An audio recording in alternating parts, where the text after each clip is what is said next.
Hell Let Loose is a realistic World War II first-person shooter with open battles of 100 players.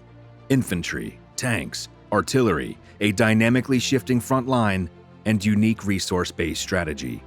With a heavy focus on teamwork and communication, Hell Let Loose is a title where strategy enthusiasts and fans of first-person shooter games can meld gameplay styles and work together in intense 50v50 battles.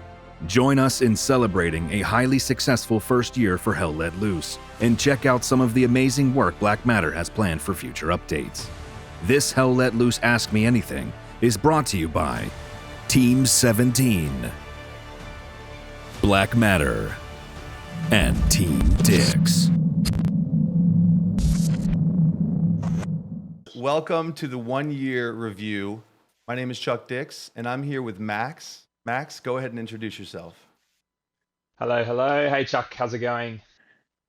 Everything's good, man. Thank you for spending some time with us. Oh, my pleasure. My pleasure. Thanks for doing this. Thanks for getting me on the line. Exactly. So what do you do for Hell Let Loose, and what would you say your title is? That's a good question. I think that over time, what I do on Hell Let Loose is becoming more narrow and smaller, which is testament to us being able to bring on more team members. But basically, I'm the CEO of Black Matter. I'm one of the founders. I'm I guess the initial founder. And day to day on Hell Let Loose, I'm the game director. Would be the best title.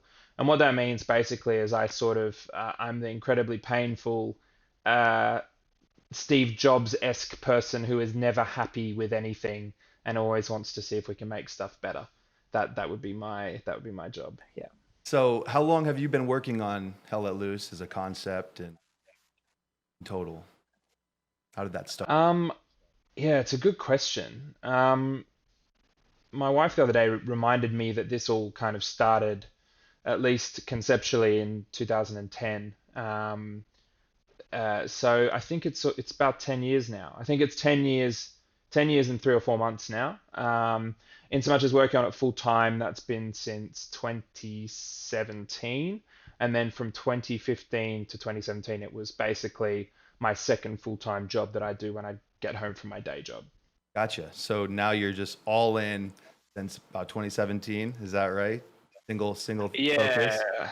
Yes. Single focus is a generous way of saying like workaholically obsessed with what I do. But yeah, definitely single focused.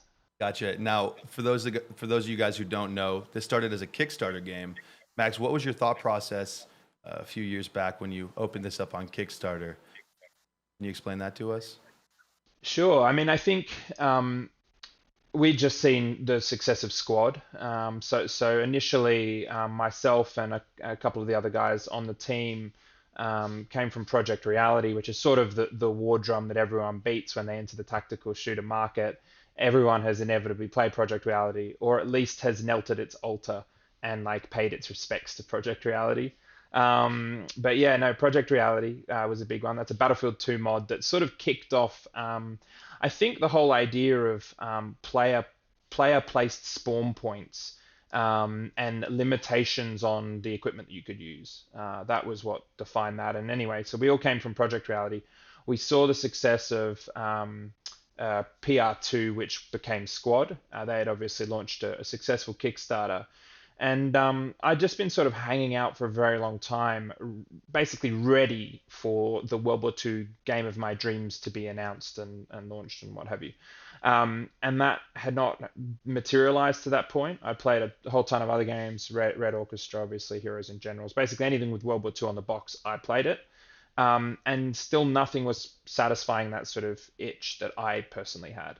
And so I saw, what Squad had done, and then I think Battalion had also, or sorry, we're in launched their Kickstarter just after we had decided internally to push to one, and that really kind of put the wind beneath my wings or beneath our wings, and we thought that it was a great marriage of a vibrant community of people interested in World War II with the sort of concept they were trying to do, which was inherently not a kind of mainstream commercial concept, And so therefore, one, we wanted to protect by not necessarily going and trying to pitch it to a publisher off the bat. So yeah, that was it. Yeah. How does it feel having a concept and putting that out and seeing, hundreds of thousands of dollars from backers roll in? How do you feel about the backers and that kind of thing? I mean, I have to say it's one of the most bizarre kind of eureka moments that I've ever had. I remember it wasn't even with the backers. That was I think we were so hopped up on nerves and the absolute nervous energy of trying to make sure the Kickstarter launched absolutely perfectly that moment just kind of got swept away in time. I mean, I remember where I was when we launched it. I was at a friend's house in the middle of the night, hitting the go button. But I think the real moment, the eureka moment for me was a couple of months before that when we had announced the concept, and we'd got this box on our website that let you sign up and put your email address in if you wanted to receive news. And it had been up for like 4 months. We kind of soft launched it, and then yeah, one evening, I think Blue Drake, who I'd reached out to and kind of explained the concept to, he did a really fantastic video and he did a little bit of Twitter about it as well. And I just remember being woken up, and it was because my phone was upright on my bedside table, and I got notifications turned on for when people signed up to this email notifier from our website. And all of a sudden, we were getting more notifications than the phone could deal with. So it just kept flashing. And that was really the moment where I was like, oh, this is, people are interested in this. People are very interested in this. And it was initially, I think, the biggest way. It was the one number that we could point to and say this Kickstarter could work. We basically, like, everything relied on that number of people who had signed up and were interested to hear about the game. And I think at about the time we launched a Kickstarter, it was, I think, more than 60,000 individuals had signed up, which was just like wild. And that had all happened in like a 2 or 3 month period. So yeah, that was sort of that moment for us. Taste of virality. Oh yeah, big time. Yeah. That's awesome. I think Kickstarter is an awesome platform to launch games. And a lot of people don't know this, but they suggest that you have at least 1/3 of the backing before you go live with your Kickstarter, because people want to support successful projects. And with your large user base, you're definitely ahead of the curve as far as having people to reach out to and say, let's get this going. That's really, really great. Yeah, it does. Yeah, it makes a lot of sense. I mean, now coming at it, I mean, the story of Hell Let Loose is I'm glad I've been through it and I'm glad it's been successful, but I never ever want to go through some of the stuff we've been through in the past. The level of stress, you talk to anyone about doing a Kickstarter and it's no walk in the park. It's a full-time job on its own getting that ready and getting it started. So yeah, All or nothing. definitely. That's right. It really is by definition all or nothing. So You either yeah, hit it or you don't. yeah, How, yeah. how much And did and the three betas help you, brother? Because you ran three betas prior to, the Steam. Yeah, yeah. And we had the quote unquote alpha, which was a real joy. 4 weeks of excruciating embarrassment as lots of different things sort of fell over. People could speak on VoIP across different servers. No, look, the betas were there for that specific reason. I think starting out had a very particular idea of what we wanted the game to feel like. And we weren't particularly sure if the things that we had put in place would achieve that feel.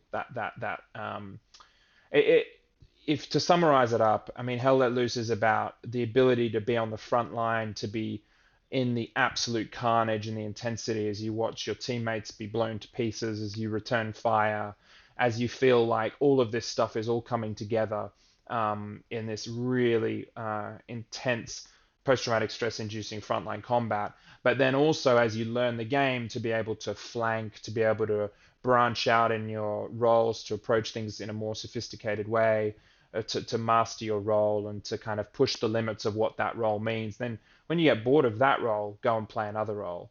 And so during those beta waves, we're really trying to nail down what did the meta feel like? Did we achieve that feel that we were looking for? And I think that it took us quite a few goes to get there. And initially, um, the game felt quite quite isolated and lonely, and it certainly didn't feel like a tangible front line.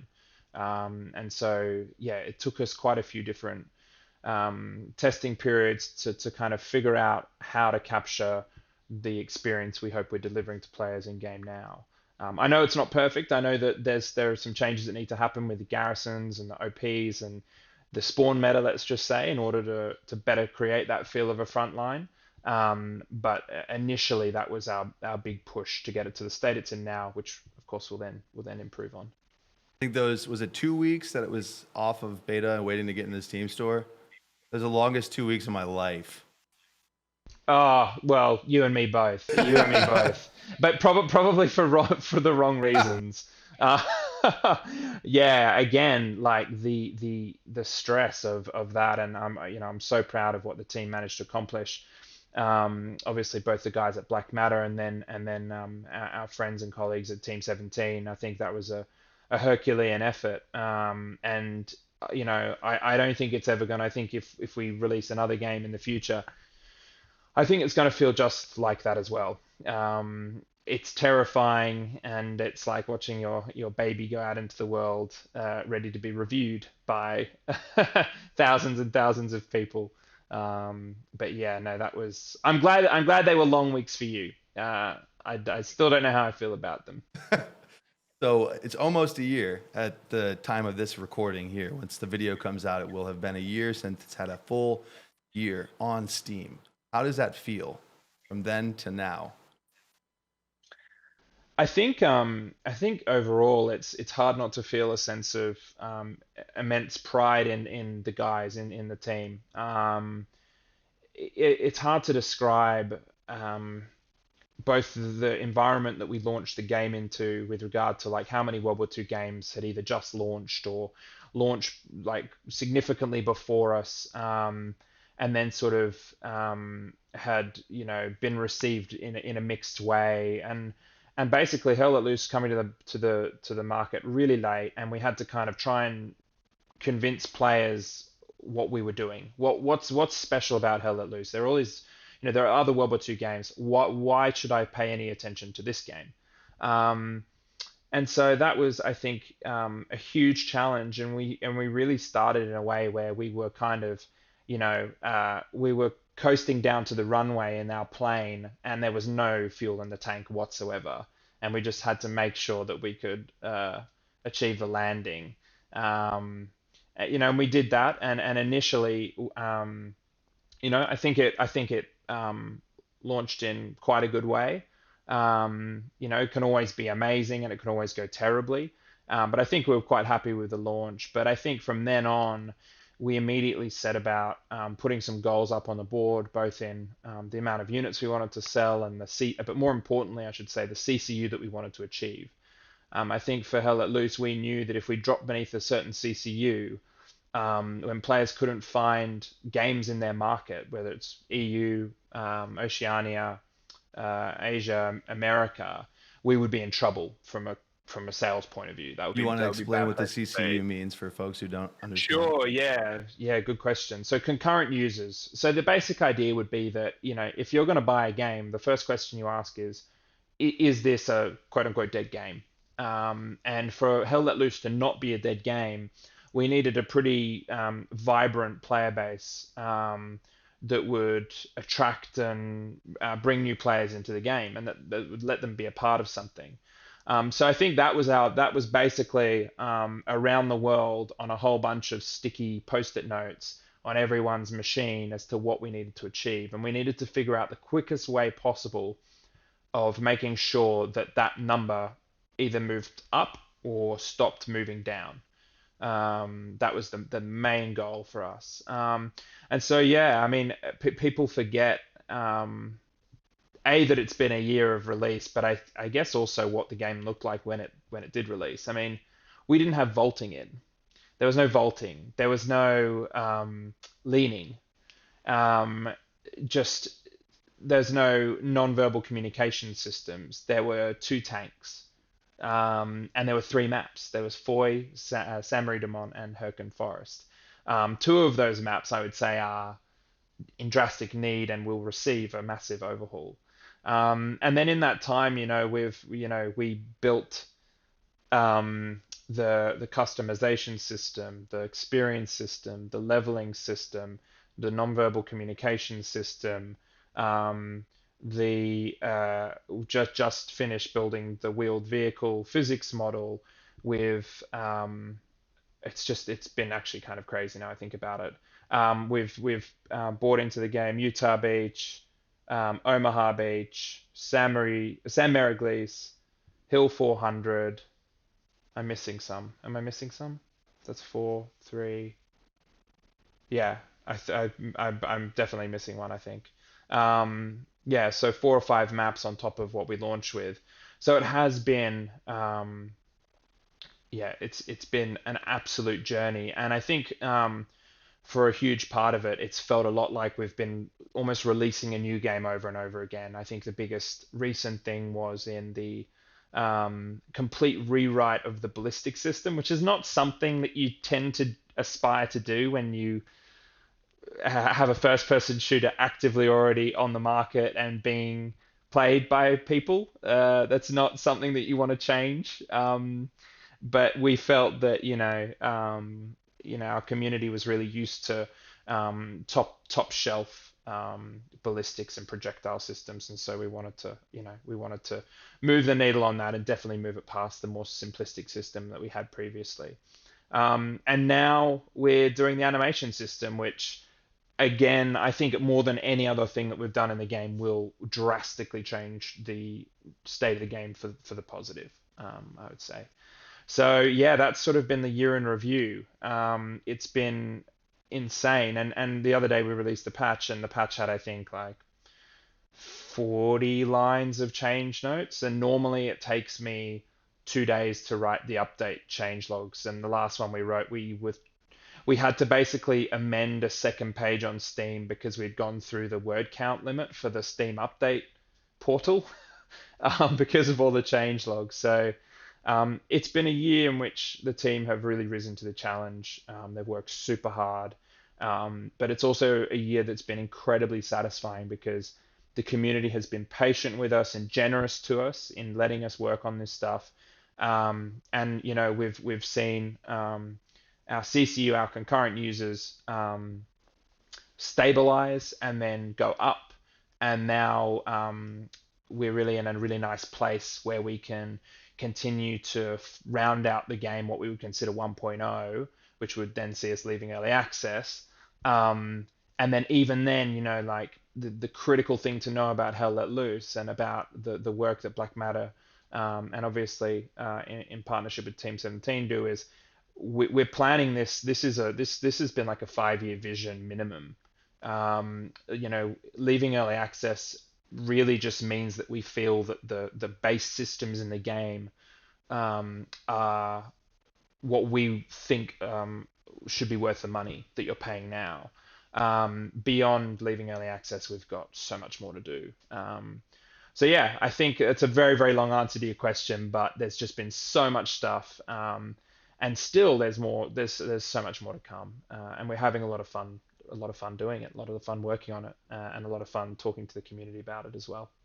Very insightful. How would you say the game design and the development has differed from where it originally started to where it is now and where you get going? Has it changed the path forward in any way?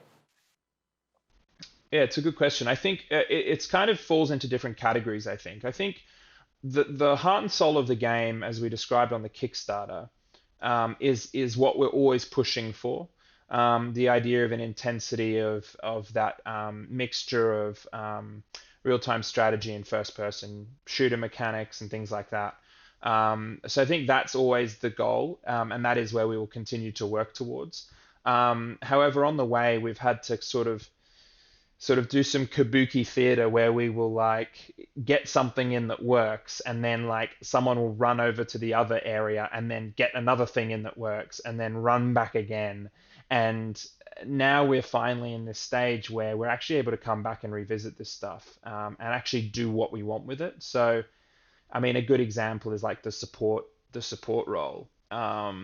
we always knew that we wanted to offer the ability to build garrisons, team spawns with supplies, and that there should be an infantryman who can carry that, so it doesn't purely rely on just vehicles.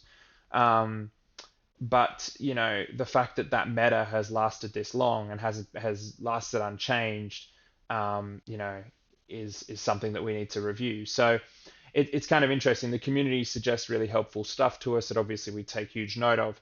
But a lot of the time, the suggestions are things that we are just dying to do anyway, which is super helpful. And it's really cool as well to see, literally tasks that we have already written up suggested to us on the Reddit or the Discord or the forums.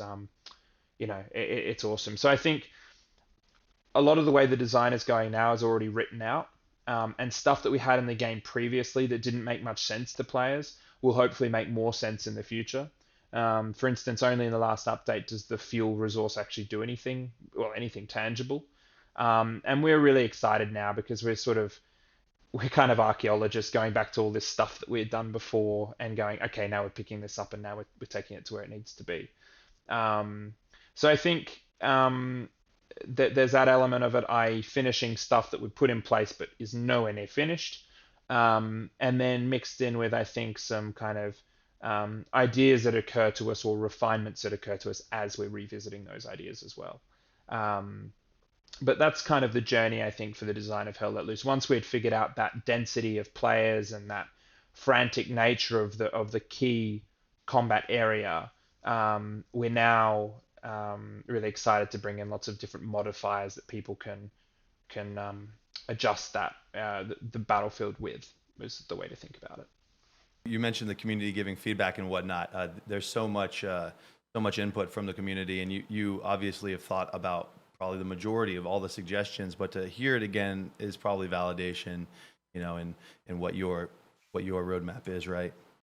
Yeah, big time, big time. I think also, that's not to say that we um, we have our plan and the community can suggest stuff, and if it overlaps, then that's cool, and if it doesn't, well, then we scrap those ideas. I mean, I'm on the Reddit, and I watch the Discord a huge amount, and then watch the forums as well. But we see like fantastic ideas coming through all the time, that assist us, inform us, will provoke new ways of executing different things. So, and then fundamentally, our order of development basically revolves around what the community are requesting at the time. We bought leaning in immediately because we saw that that was the biggest need. Everyone was like, I can't even lean in this game. And so immediately we set about getting that done. And now we're really in a fortunate position where I think a lot of the big issues have sort of been solved to a large degree. In so much as we might have beforehand, we may have been sort of 40% of the way there. Well, now we might be 90 or 95% of the way there, and it's just the 5% that we can deal with. In so much as the ballistic system, it's damn sight better than what we had previously. Definitely small issues with it that we're going to revisit and rework, be it hit reg or separating out calibers a bit more or introducing the bullet penetration. But we much prefer to be in the position we're in now than what we were in when we launched into early access, where it really felt like, we were 20% of the way there. You mentioned your gratitude for the team's hard work, and how impressed you were with them. How has the team changed from the beginning, when you had the concept? How much has it grown from then to now? Yeah, it's a good question. I mean, I think it's funny. I think people aren't always aware of, I guess, how small the team is, with regard to the amount of output, and that's testament to the gut to the people I work with at how hard they work and how efficient they are in their work. But yeah, the team, I think, when we launched into early access was like 7 or 8 people. We're now up at 14. And then we have some sort of repeating collaborators who work with us on a sort of contractual basis. They'll come back from do a couple of weeks work, and then we'll chat to them again in a couple of months. Um, so yeah, I mean, I think we've been really fortunate. Obviously, the game is we can happily say that the game's been successful. And what success means to us is that we're able to grow the team, we're able to grow Black Matter, and we're able to support Hell Let Loose for years to come. Like that's what success is to us. That everyone gets paid, everyone is able to do what they're passionate about, and I think that the team we've built is one um, that cares very much about the community. Like there's never a point where we have to have internal conversations about is this worthwhile doing. It's a team that understands how much the community matter. It's a team that is passionate about World War II. And I think most fundamentally, the success for sort of working with us at Black Matter is um, if you see your role as more than just your role and more as an art form and something that you want to continually pursue to be better at. I think if that's the type of person you are, then Black Matter is a good home for you because we will never say no to you wanting to improve something or to polish something, or you might be playing the game and you notice that something's you're having a bad experience in some location that can be fixed. Well, then that goes on the list. So I think that's sort of the way that the team has changed, mainly through growth, and then also through us understanding like what makes a good team member at Black Matter. Yeah, I think that's probably the easiest way to put it. That's awesome. Very, very, very cool to hear. Behind the scenes. Now, how much time do you have to actually play the game versus how much time you're spending developing, directing? It's a good question. I think I really struggled to play the game and have fun up until update 7, I would say. And the main reason for that is there's a couple of main reasons. The first is that I knew, I'm so close to it. I can see all the stuff that really irritates me. It's so present to me, and it's my, it's my own work as as it is the work of anyone in the team. And so some of the guys on the team could play it for 12 hours and have fun the whole way through. I'd play it for 4 hours, and for the first hour I'd have a notebook out and I'd just have to write down every single thing that I saw that was wrong, and then I'd feed that into our bug tracker, and then maybe when I got over doing that I could actually start having some fun. I have to say with update 7, I think for many of us in the team, we really felt like we'd crossed the threshold where we could hop into the game in our own time and just play without noticing such an overwhelming amount of bad stuff that we could actually just forget and we could have fun. And it was more like the bad stuff would pop out every now and then, as opposed to just being a relentless assault on you. I think that's so. So, in answer, I think most of us are having a lot of fun playing now. But beforehand, we used to play, I'd say, 3 or 4 hours every fortnight in order to get a sense of how the game was and play on every map. And then we always play for 3 or 4 days after release to see how the release is settling, to see, what are the meta movements that have happened, what are the things people are struggling with, has a bug slip do that we don't know about, like what are the issues. And then just to round it out, it's been very hard to play with the old animation system, having played so much since Christmas with the new animation system. So we're very excited for that. Now, you mentioned it twice, update 7. Is that because Update 6, it's all you can think about, or yeah, because every meeting I have every day was up until 2 days ago, patch 11, and then update 7. So yeah, sorry, update 6. So Hill 400, update Assault on Hill 400, I should say. So update 7, the next one, that's going to be the biggest one, I think, during our early access period, in so much as total game change. Gotcha. So what's been the most difficult process throughout this, year in review, and what's been the most rewarding on the flip side? It's a good question. I think the most difficult, it's a really, really good question. I think the most difficult has been the continual feeling of building the plane as we fly it. That is, it's a very exciting way to live.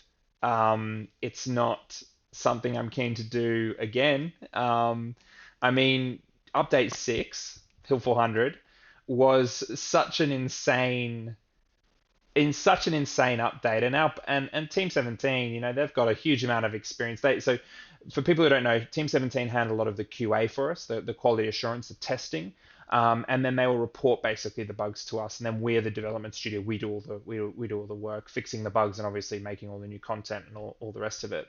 And between us and Team 17, we've got some fantastic colleagues.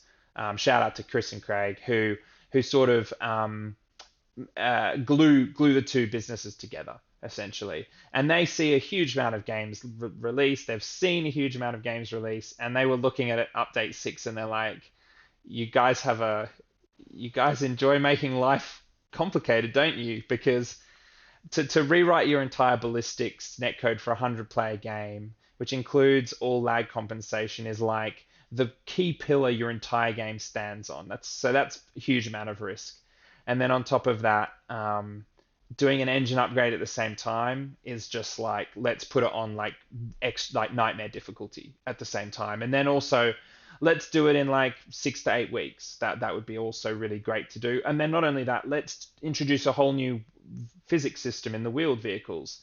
And then on top of that, let's just do a new map as well. And then let's do more customization options. And then let's do all this other stuff. So I think the most challenging thing has been this feeling of constantly having to start again on the absolute fundamentals.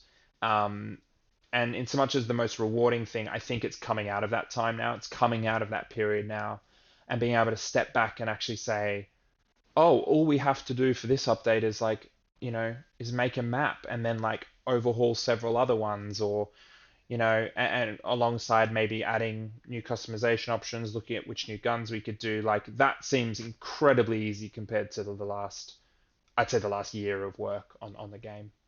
Update 6 was one heck of a dev sprint, Oh, it was. a marathon sprint. I say that update 6 has been brutal, but I think every time we get to that period, we're like, this feels more brutal than the last one, and the last one felt even more brutal. So I think it's all of our goals now to kind of lower our collective blood pressure and actually just focus on some polish and refinements instead of let's just destroy everything we've made and then rebuild it in 4 weeks. So yeah, The community's going to love that. So thank you for sharing so much with us. I'm going to ask a couple more questions for this little bit, but I would love to know, I know the community would love to know, with this big engine update, what are kind of some of the key features or future, enhancements that we'll be able to tap into with Hell Let Loose? Yeah, so I mean, engine updates are kind of, unless you're sort of using Unreal Engine, they're quite difficult to explain. But basically, what it is you'll have a huge amount of programming work and obviously graphical work, so maps and 3D assets and animations and all the rest of it. Obviously existing and already has been tested and proven to be done, good, sorted. And then alongside that, we'll also be aware of engine-related bugs and crashes, stuff that we know we can't solve unless we want to start changing the source code for the engine. But stuff that Epic does solve and then releases in an engine update. So the engine update process, it's recommended that you take 1 to 2 months to update all of your code base and all the rest of it and test for issues. But it introduces new features, be it graphical rendering, optimization is the big one. I think that the main reason why we've been putting ourselves through this pain over and over and over again. But it essentially gives you more tools to play with. And then sometimes also it removes tools for you to play with. So it is always quite a huge task. You are always weighing up whether the things that you get out of doing it are good enough to risk the absolute pain of doing it. Because, of course, if you start to have to QA all of the bugs caused by the engine upgrade, well, that means then that all the content that you want to get in needs to be pushed back as well. So if you upgrade your engine, you have to push back content because you can't kind of do both at the same time. So I think the key thing to know about Hell Let Loose, Black Matter, and then obviously Team 17 on the QA side is that if we see an upgrade that makes sense for us from mainly an optimization perspective, we'll always do it. We're already looking at Unreal Engine 5. We know we've spoken to Epic that that's not. It's more akin to another engine upgrade than we're going to completely new software. And so I think that that would be a sensible thing to do. We, as we've said, since the Kickstarter, have a very long plan for Hell Let Loose, and fundamentally, if Hell Let Loose is commercially viable and if it's commercially viable, then we're not going to stop supporting it. So we see these things as very necessary to not lag too far behind, because the longer you leave it to update, the more painful the update is. So definitely a tightrope that we're walking, definitely a balance. But that's kind of to just explain sort of how it works, and I guess also what we're thinking when we look forward to Unreal Engine 5 as well. And then in so much as the exciting stuff, we're going to watch where their destruction systems go, where their destruction physics go. We're always keeping tabs on it. Ways of rendering the game in a more beautiful way, optimization. There's always something interesting happening, and we'll always try and take advantage of as much of it as possible. I was on Reddit on some Unreal subreddit looking at kind of some of the patch notes and whatnot, and I stumbled across your name, and I can't believe in your free time, Really? yeah, man, you were helping somebody with like map design or answering some questions, and it was like, wow, that's really nice. Like you were like chatting with somebody about, I can't remember, some form of map design he was asking, and you were willing to give some feedback, and there was some very nice, lengthy, helpful responses. And it was just, it's just nice to see, man. It's just like, you guys are a great team. Like you said in your team meetings, like you have a set of values and respect and appreciation for the community and for one another as teammates. And it's not BS. You can see you sharing good vibes and trying to help folks, who are on their journeys, where you don't even know people ran into you. I couldn't believe I'd seen that. I was like, nice, nice. So Yeah. I mean, look, we're super fortunate, like I said, that I think each team member um, is just endlessly pursuing to try and be better. And I think also each team member knows that we started with zero knowledge, zero information, zero experience as well. I mean, in 2015, I'd never opened a game engine before, never programmed, never put a map together, never created an asset pipeline, like nothing. And so I'm of the strong and firm belief that, if I can do it, then anyone can do it, obviously, provided enough time is put into doing it. Um, but no, I mean, I think that's the most exciting thing about Unreal, is that it's so accessible. Anyone can pick it up. And I would recommend, if you're a young person, if you're, if you're 14, 15 and you're super into games, like I really wish when I was that age, I'd opened Unreal and just started to just throw crap at the wall and see what stuck, because I think I sort of think that would be a better way of spending my teenage years than playing World of Warcraft. But yeah, no, it's something that we all enjoy doing, and a lot of the guys on the team actually are in constant communication with Epic. I think James, our senior programmer, is like mythic status on the Unreal Engine forums. So yeah, we sort of pop up here and there, but it's because we love it, and we love the community, and it's just, yeah, it's really something that we um, couldn't not do. We're just so into it. gotcha. That's been the introduction and a bit of the behind the scenes. Now we're going to move forward into some more specific uh, touch base on some of the enhancements that are yet to come, so the player base can understand where Max's head is and where Black Matter is pointing as they develop Hell Let Loose. Tanks and vehicles. What vehicles are yet to come? Let's talk about tanks first. The tanks and vehicles. What vehicles are on the roadmap? Yeah, so it's a good question. I mean, I think I was seeing on Reddit, new players, newcomers, basically saying, "Hey, like, have you guys thought about Jeeps, or have you thought about half tracks or stuff like that?" I think if you followed us since the Kickstarter, before the Kickstarter, that list has essentially not changed. Some things have taken higher priority than others, but we're looking at half tracks, we're looking at Jeeps, trucks, different types of trucks. And then on top of that, what we're looking at is now that we've built out the fuel system with regard to the commander spawning things, we're able to continually add variants into that system that will give commanders a massive breadth of control over exactly like what they want to bring to the battlefield. So I think the next big stuff to do, especially before we leave it early access, is to get the half tracks in, to get trucks in, to get a really robust logistics system in. And then on top of that, we've got mobile artillery, tank hunters. We want to do assault guns. We want to do some pretty crazy variants, not ahistorical variants, but like some pretty cool variants of different vehicles. We've still got flamethrowers to come.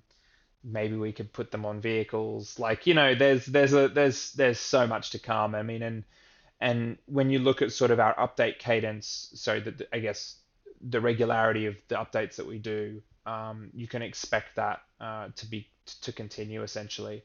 In actual fact, the regularity once we leave early access may change. There might be slightly longer between them, but the content would therefore increase in the update. Now that we're on this roller coaster, we're not hopping off. What tweaks and changes would you want to see with the current tanks and whatnot, like opening hatches, being able to look at them, look out of the tanks, or being able to look in the tanks if you can sneak up behind one, right?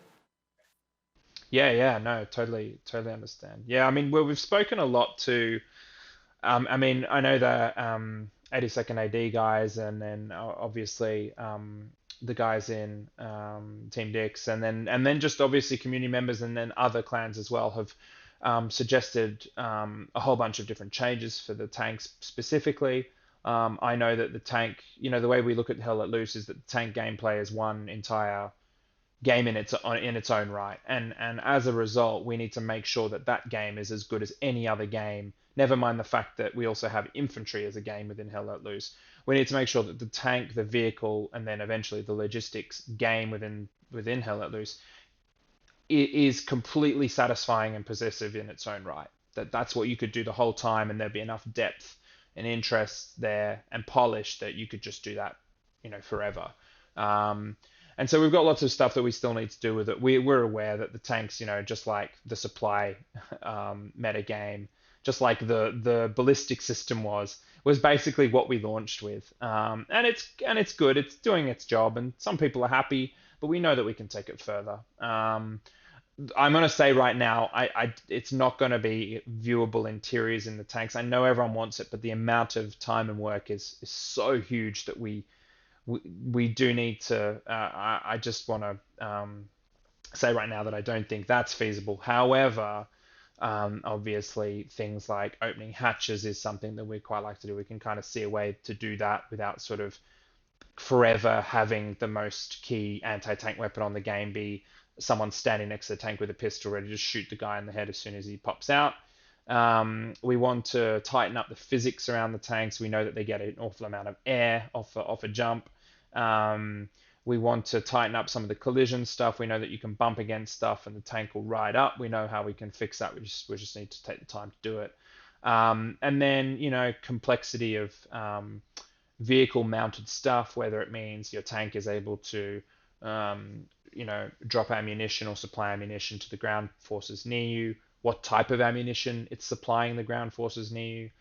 Is it deploying smoke canisters off the top? All of this stuff, like what type of shells is it shooting?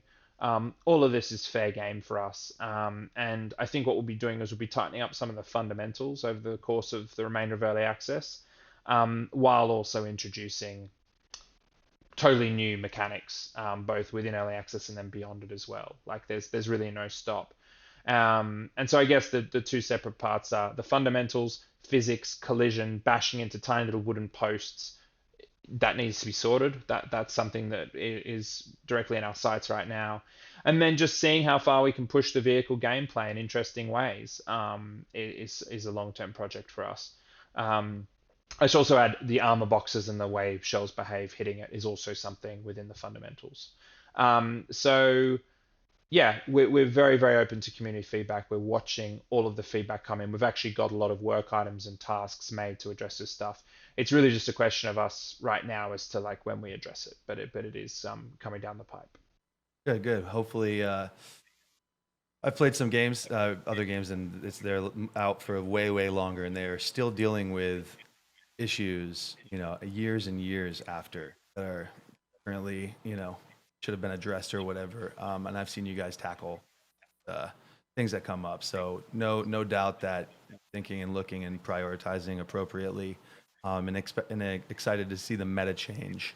How you adjust those things. It's going to be a lot of fun to continue to tap into. Now, as far as people being transported on tanks, will there be any way to see folks riding? Because I mean, I can jump on top of the tank and like ride the turret, and pray he doesn't turn that thing because you're dead. But that's something people have been asking for. Is that possible? Or Yeah, I mean, yeah, I've spoken about it a bit before. I mean, personally, I think it looks super cool that you can have like all of the guys loaded up onto the vehicle. I mean, they managed to fit such a ridiculous amount of men onto just one tank. There was like an image where we counted like 25. I think it was Brits on top of a Firefly, which is just wild. So we're keen to do it. Now that we've got the animation system overhauled, open top vehicles is very much something that will be quite easy for us to do now without huge amounts of manual labor.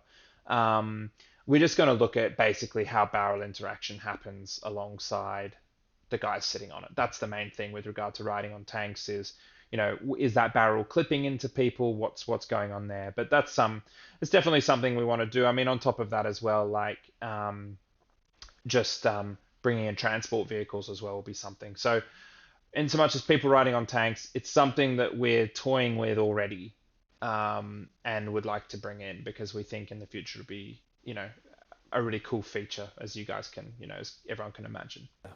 are there any plans to bring in like a tank battle specific map where it would just be tanks only, some variant? I think we're going to think about it in so much as I think our philosophy with regards to Hell Let Loose has always been to try and create an experience that works across all maps, and the variables are basically the way that you employ strategy within each map. The map is the thing that changes every time. Um, Whether we do just a pure armor map is kind of something we're not quite certain of yet. We know that there are many, many games out there that have numerous different game modes that get played once on release and then just fade into history. I think what we'd prefer to do is actually create maps that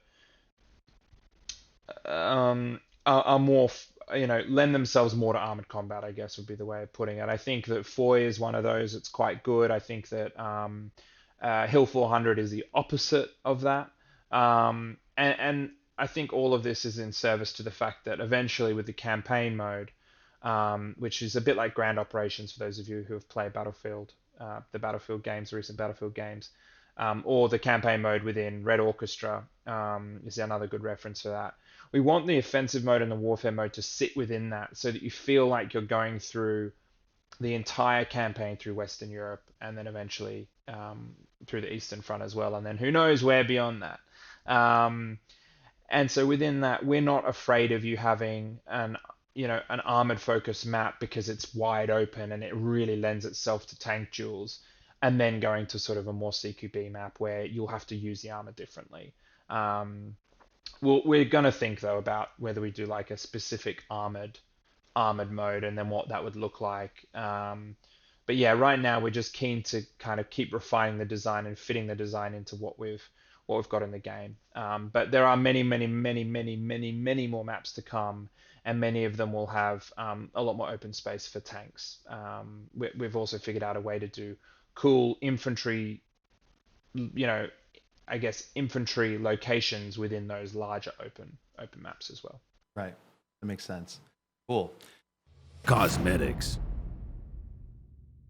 So that's pretty much it for the tank section. Could we talk about the cosmetics and character customizations? Would love to know a bit about what kind of enhancements you have there and how much customization will be available over the next year or so. Sure.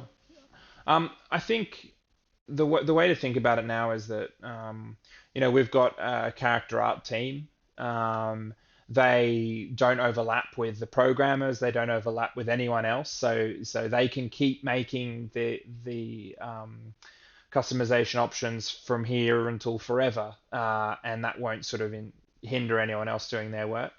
And we're fortunate to be working with fantastic character artists, whose specialty is character art. It's a real an absolute specialty. It's very, very difficult stuff. Getting the folds on the human body, the folds of clothing on the human body right is no easy feat at all. So we've got tons of stuff coming. Or we're going to play the greatest hits, all the stuff that you would expect. Obviously, our approach to customization is a difficult thing, right? We want to make sure that we capture the full breadth of what was present on the battlefield, but we don't want to create fantasy variants. It's something that we definitely struggle with all the time. We know that some players like to play in a very strictly historical way, and don't want to have anything outside of that battlefield there. So we're just at the moment as a team just thinking about what we might do with regard to systems. Whether we give you a checkbox, it means you can just say in the game options, historical appearances only or something, and it just it only shows that, and turns off everything else. But we also know that there are a lot of players who, are really keen to see justice done to all this sort of the archival uniforms, that we've all seen in movies, television shows, in the uniform books, in historical footage, archival footage. So I think the main thing for us is that nothing. It's just going to be continuous now. It's just going to continually come. Um, and we'll be doing different kind of camo patterns, all historical camo patterns, alongside it. So I think ultimately we want to end up with like a minimum of 5 different uniforms, on the upper end 10 different uniforms per role, and then with many more variants beyond that as well. And then in so much as with your career unlock, your player level unlock, basically almost every single level there's something that you're unlocking. We think would be kind of exciting, kind of cool, whether that's helmets, whether it's accessories. You've got your hornpipe, or your cigarillo, or your motorcycle goggles, or your spectacles. Yeah, just tons and tons of stuff, but always referenced against historical imagery, never plucked just from thin air. Um, yeah. With like turning it off to have that more realistic kind of experience. I think there's two schools of thought from what I've seen. There's people who are all about, the achieving and unlocking the cosmetics, and then there's the people who are, like, why are you working on this? But like you said, and sometimes they either forget or weren't aware. It's a completely different team. So working on the artwork doesn't affect moving the game forward in code or even any real thought, time sync or anything. It happens in the background, and here's some cool stuff that we can continue to push out kind of easily. Is that right? Yeah, that's exactly right. That's 100% correct. I mean, I think something that we are going to do, just to quickly add to this, is we've been thinking a lot about possibly having like so a favorite preset. So you can basically, when you boot up the game, you'll have like your favorited character on your main menu. So you don't just have like a level one Albert Rifleman on the front menu. So you'll be able to favorite that, show off like the guy you like the most. In the next update, we've completely revamped the that barrack screen. It better shows off the models. It's got much more photoreal lighting. It really brings them to the forefront. Going to let you zoom in and look at the detail. The amount of detail on the models is just ridiculous. Like, you've got this like freaky sort of, you've got the moisture on the character's lips that you can't see at the moment, but you will let you zoom into their pores. See the stitch work on the shoulders, and the stitch work on like the Kar 98 pouches on the German. There's a whole bunch of cool stuff to see there that we hope that people who love the uniforms, they love the history. I'm sure, we'll zoom in and have a look. I'm also sure that they'll tell us what we've got wrong with it, which is fine as well. But yeah, overall, that's what we'll do. And so alongside favoriting, also thinking of having potentially like a snow option. And then maybe in the future, we may also have to have like a desert option where if you load into a snow map or a desert map, it will automatically grab whatever you've set there so that you're not wearing your white helmet in Foy and then wearing your white helmet in Utah Beach the game after. I have a friend who only wears the white helmet. Shout out to Perfect. Fridges. Perfect. Great. Great. Yeah, it's game. That's the game on hard mode. Wait for the white German smocks. That'll be even harder. You just gave him so much fuel to never take it off. Oh no. Hard Oh, mode. no. All right. So what about cosmetics for like, tanks? You know, are we gonna get camo for them or? Oh, this is one of those things where I say, like, we have a conversation in the team and we're like, nah, let's not ever commit to that. That's like, we've already done all this, like, all this other stuff. And there's so much more. And then, like, I know that in 6 months' time, when we're just looking at like bug fixing, we'll be like, we should really do another feature. We should do another cool thing. And we'll probably chat to Danny or someone else and be like, Danny, how long would it take to make like a couple of camo variants of this vehicle? And Danny will be like, oh, I've already done 7. And there we go. And then the feature's born. Hint to Danny. So no, I don't know. No hint to Just Danny. joking. No hint to Danny I'm because just he'll joking. already. I'll finish the call and he'll have had like 6 made. So no, look, we will. Right now, I'm going to say, don't expect anything, please. And then we'll see what happens. It would be very cool to do. And we're looking at this barracks screen and we're like, wouldn't it be cool if you're the armored, if you know, if you're tweaking the appearance of your armored unit player and their favorite vehicles behind them in that screen. There's a whole bunch of stuff that we can do. Well, I love that thought process of don't expect it, but if it comes, awesome. Yes, yes. Don't ruin people's expectations because you guys have been crushing these roadmaps. There's everything you've put up has been checked off. You know, it's been created, pushed out, and you keep your word, and that's really strong. And it's a good way to go about it. So I appreciate that. as far as the kind of still on that cosmetic or I guess visual side of things, the showing the level of the teammate that you're with in your unit. Say you need an engineer, they jump, somebody switches to engineer, and you see they're like level 1. Like, okay, I as a squad leader need to maybe tell this person what to do, how to build the nodes, or where to put the sandbags or the Belgian gate or whatever. Will that be implemented, or is that being talked about as far as being able to see? Yeah, definitely, definitely. I mean, that was one of the original intentions with the leveling system. It's just one of those things where in the absolute fray of getting it done, there was sort of more stuff that we then put on like come back to later. So yeah, that's definitely part of it. It's to show the veterancy of the characters around you, of the players around you. So we'll be doing that. We're also going to look at ways of sort of better demonstrating that within the game. We'll sort of talk more about it in the future. The experience system as well will be softened. We're going to make it easier for you to gain experience as many different roles. Stuff like when you're a rifleman, you pop an ammo box down. Not only do you get the experience for dropping the ammo, you'll also get experience for the people who take the ammo from the box and things like that. So overall, we want to lift the experience gain up. We want to make all of these systems more robust. We want to better explain to you how commendations work. We want to do other stuff as well where, if you're playing with a friend of yours from Steam, so we check and we see, okay, Chuck is friends with Max on Steam, then that'll be a reward for your experience as well, to reward you for playing with your friends and, that sort of thing. We think that that's really cool and a really great way of building teamwork and building cohesion within the game. So this is still, I'd say, like 50% done. There's still a huge amount more we want to do here that we think, could be really exciting ways of enabling players to make new friends. Obviously, always thinking about ways we can get players chatting to one another as well. So yeah, there's lots to happen here. But as you've said, showing player roles in a nice way on screen without more screen clutter is currently what we're thinking about. Yeah, it'd be cool. People were suggesting like marks on their uniform, medals and whatnot. Who knows, like an insignia on the helmet. I know you guys are thinking about all this stuff and what could be possible. It would be really, really cool to see. Some of the questions also around the leveling were, are there going to be daily challenges, weekly challenges, that kind of thing?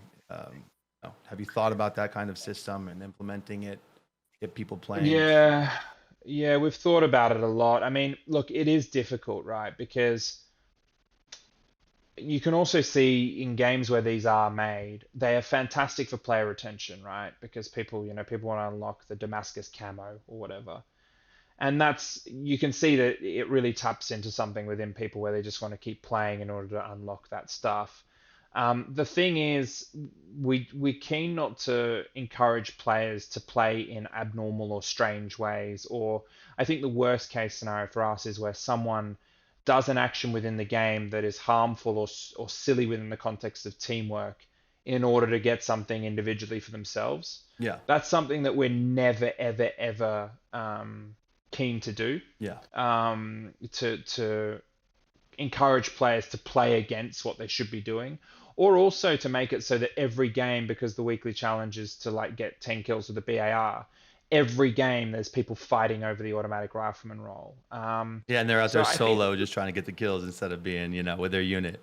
I could see it now. That exactly. makes so much sense. Oh, exactly. So that's something. So yeah, I mean, like as a developer, I can imagine it would be awesome to do because people would just be playing the game to do this stuff. But I think for the general quality of the game, if it's done very poorly, it will just drop. I think what we're more excited about doing is more just rewarding people for just generally playing the game. We don't want you to have to think too hard about what you're doing in Hell Let Loose beyond having these kind of epic moments where it's the teamwork of the medic running across the battlefield and grabbing someone when he knows that it's very likely going to end in his death. Like we never want you to say, "Oh, actually, you know what? I'm going to get a gold, Colt, or I'm going to unlock a Colt service achievement if I kill 10 people with it. So that guy's bleeding out over there, but I'm going to try and shoot people with my pistol." So we'll see what it looks like. I think what we'll do more is probably like an achievement system, maybe even like a hidden achievement system using Steam where we're just rewarding you for sort of general benchmarks, kind of long-term play goals, but nothing that you're gonna.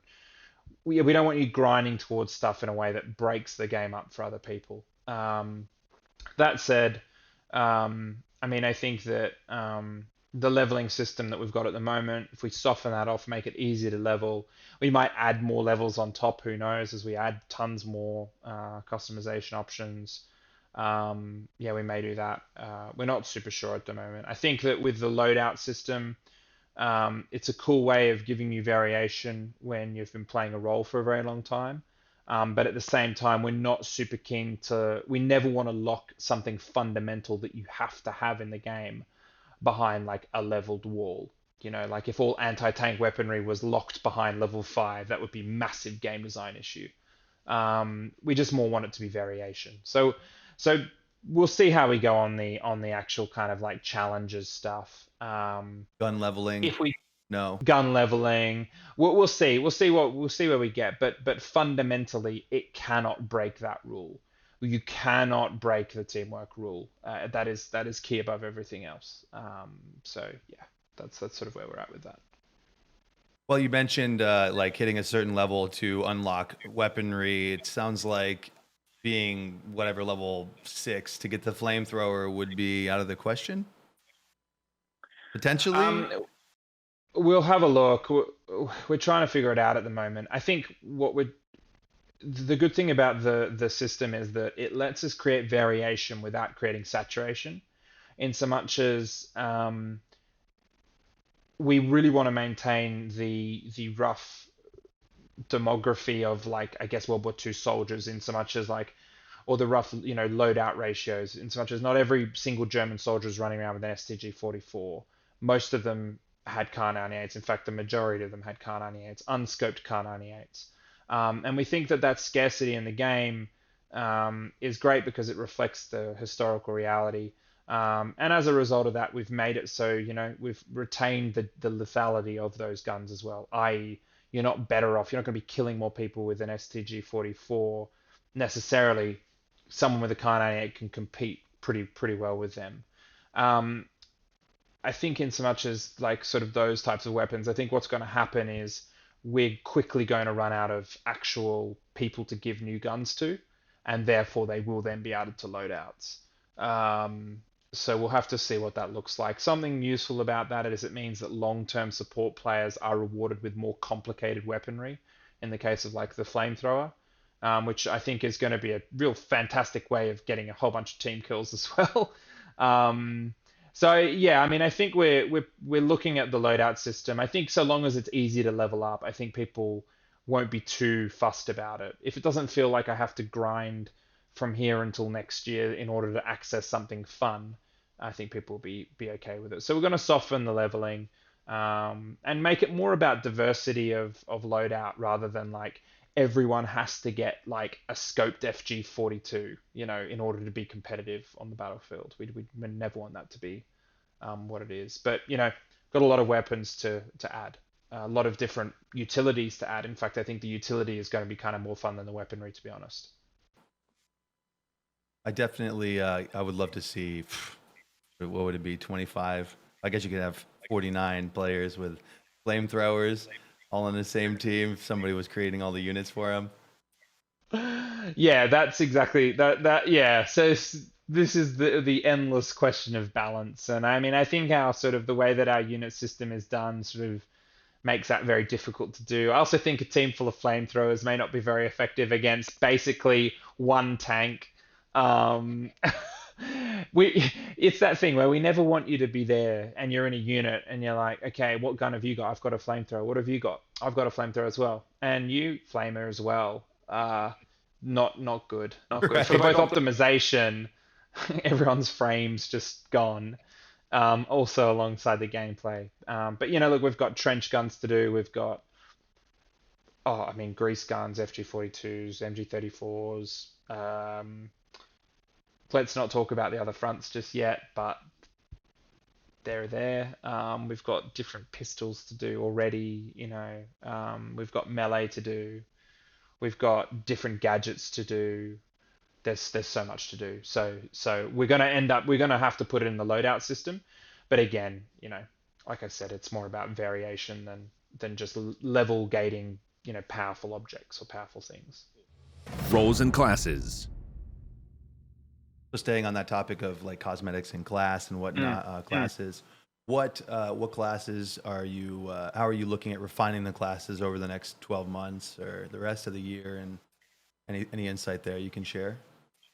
I mean, I think that we've got the base archetype of each of the roles right now. I think some of them are far more fleshed out than others.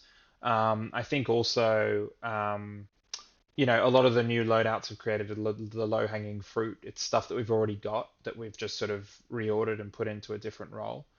Um, what the real reason for the loadouts, the design for them was just like the fuel abilities for the commander was for us to introduce unending amounts of new weaponry and utility to the game without having to like remove stuff from current roles that people have got used to and enjoy playing with. So I would say that nearly every single role in the game, if it doesn't get pushed further and expanded, will have totally new loadouts built for them for different things. So the support role is going to have huge amounts done to it. You're going to have more interesting weaponry given to the support role, more interesting utility. The support role was always designed kind of as a little bit of a kind of as a pseudo combat engineer role mixed with a pseudo logistics role. So we're going to push further on that. There's more we want to do there. The way that supplies are deployed, the way that supplies are gathered is going to change. You're not going to be able to just kill yourself over and over and over again in order to endlessly generate supplies. There's going to be much more to do there. There are going to be different types of supplies. There are going to be different ways that supplies are gained. That's going to interrelate to the commander. It's going to interrelate to the engineer and all sorts of different stuff. The engineer is going to be unrecognizable. We haven't even got satchel charges in the game.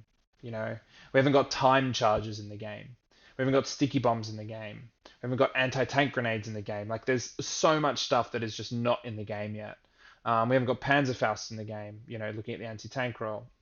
So and then maybe how does the Panzerfaust work? Maybe if you are a very high-level rifleman, you have the ability to kind of take one or two Panzerfausts with you at the sacrifice of something else. So there's so much stuff we're looking at. We know that rifle grenades, we don't have them in the game yet. So I think the key roles that will be fleshed out much further will be the medic.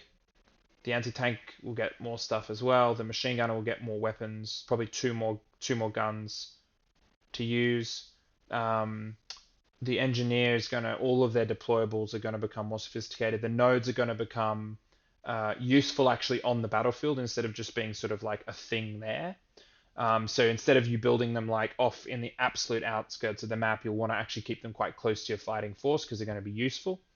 The medic is going to get some interesting stuff to play with as well, um, which we think will be pretty cool and pretty interesting.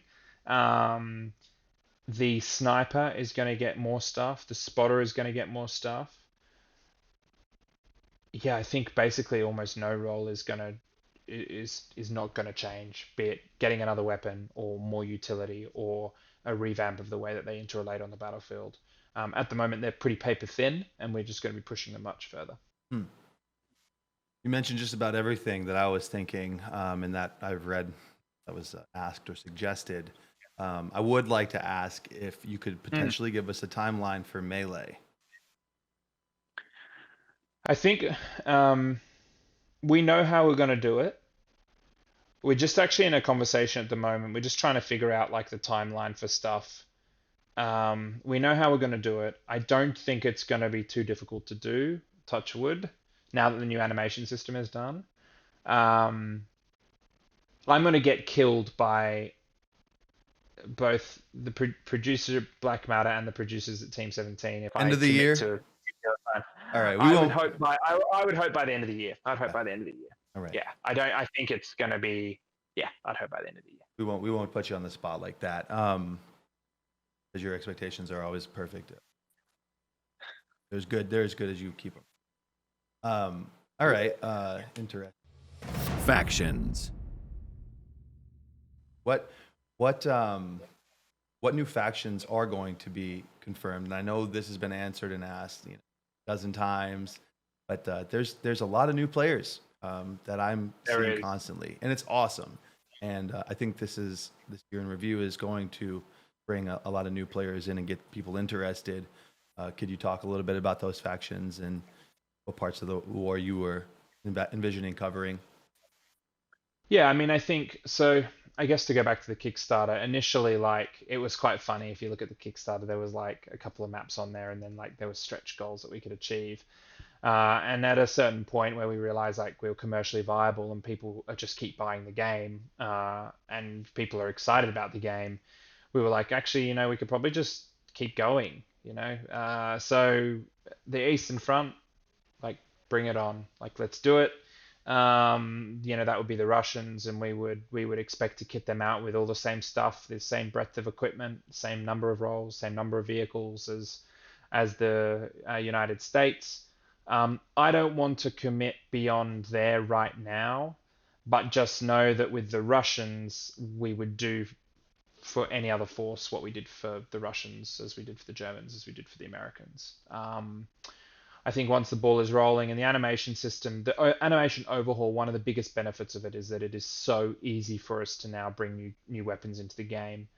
A lot of the work in creating new factions is around creating new biomes and completely new environments, as well as also new vehicles. That's also something that's quite work intensive. But it's as much as the uniforms and all that sort of stuff. That's quite simple for us to do. So let's just say that, look, if we get the Russians in, it would follow that we would get other key players in World War II in as well. And it'll probably, we'll probably go down the list. We'll probably go through the list of, who are the big ones first. And then, if Hell Let Loose is commercially viable, once those are in, I think we would, why would we stop? We'll get more in. And I should say, as we do it, we have a very long plan for the future. Like, a lot of this stuff is already planned out. And a lot of it's load balancing and making sure that we can continue to achieve goals that we have for the Western Front, but also for the Eastern Front and also for everywhere else. That is to say, as soon as the Eastern Front releases, that doesn't mean that the Western Front is done. It just means that we now have the Eastern Front to work with as well as the Western Front. And then obviously you'll see like it'll be quite cool because if we were to get in a German weapon, it's quite likely that the Eastern Front battles will also will contain the German weapon as do the Western Front battles. So it's just going to become a bigger and bigger and bigger game. I mean, I think like when we released the game, we felt like we were kind of 10% of the way there at most, probably 5% of the way there, content wise. Like I hope that in several years' time, this is just like you could sit down and fight your way through the whole of World War II over the course of like a week nonstop. So yeah, that's kind of the vision that we've got for it. So no front is out of the question. It's just, I guess, a matter of when. So that's interesting. Maps. The amount of maps that you're going to bring to the different fronts, is there a certain amount of that you had planned to kind of, are you going to mirror what you bring to the Western Front? People have been asking about that. Yet, or? Yeah, I mean, so we basically plan we plan quite far in advance. I think for us, it's very obviously don't want to commit to stuff too far ahead of time. For each front, we expect you to see the big hits, i.e., the things that you would expect to see in each front, and then more as well on top of that. Really, for us, with regard to the maps, it's like I said, we're all artists, I think. And now that we've got the Hell Let Loose recipe and we can see how it fits together and we can see how it works, a lot of the fun for us is saying, well, I wonder what would happen if everyone fought on a map like this. I wonder what would happen if we had to fight through this particular territory, or, like if half the map was a giant cliff, or if, there was a tunnel network, or if there was an underground bunker network. And I mean a proper underground bunker network where the majority of the map was that CQB corridor fighting. No one's seen this before in Hell Let Loose. I wonder what would happen if most of the map was this. So that's basically the way we're approaching it. The way we're approaching it is it's far less interesting for us to do another Normandy town, or to do at least something that we've done before.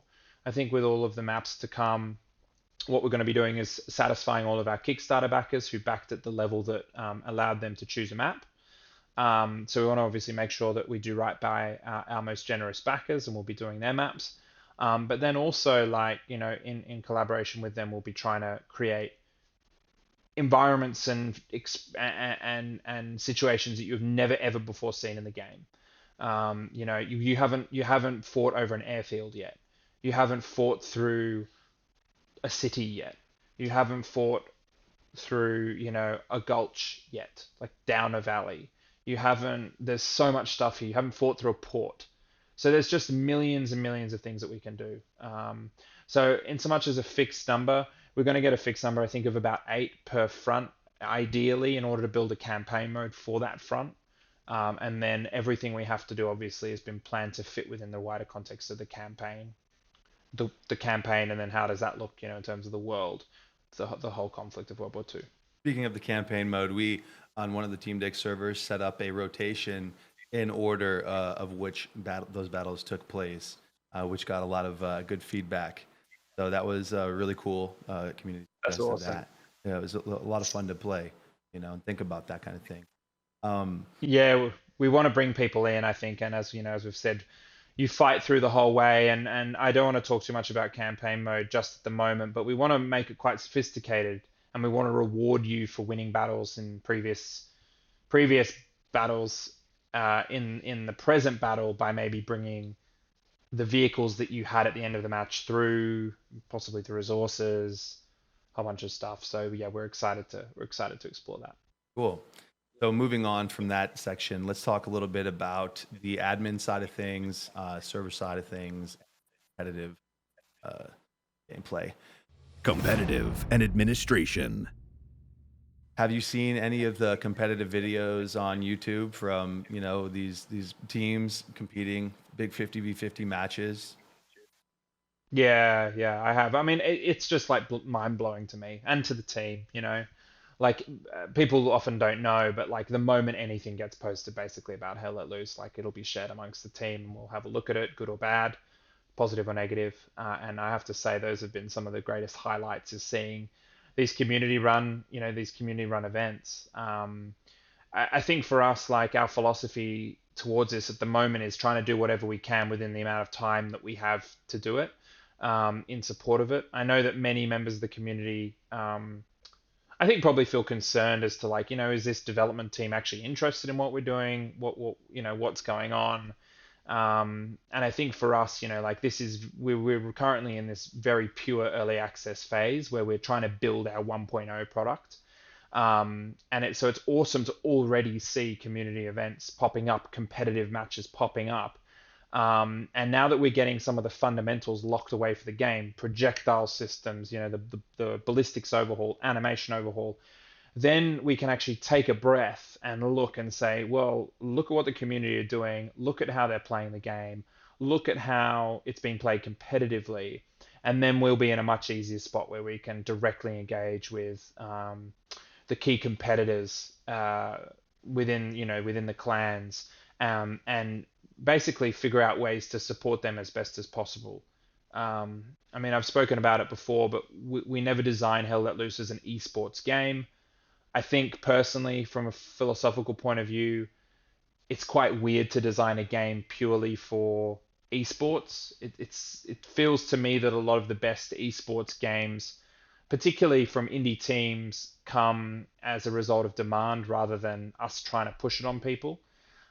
So I think that's kind of our philosophy here. So is we're finishing the fundamentals, and the fundamentals are almost finished.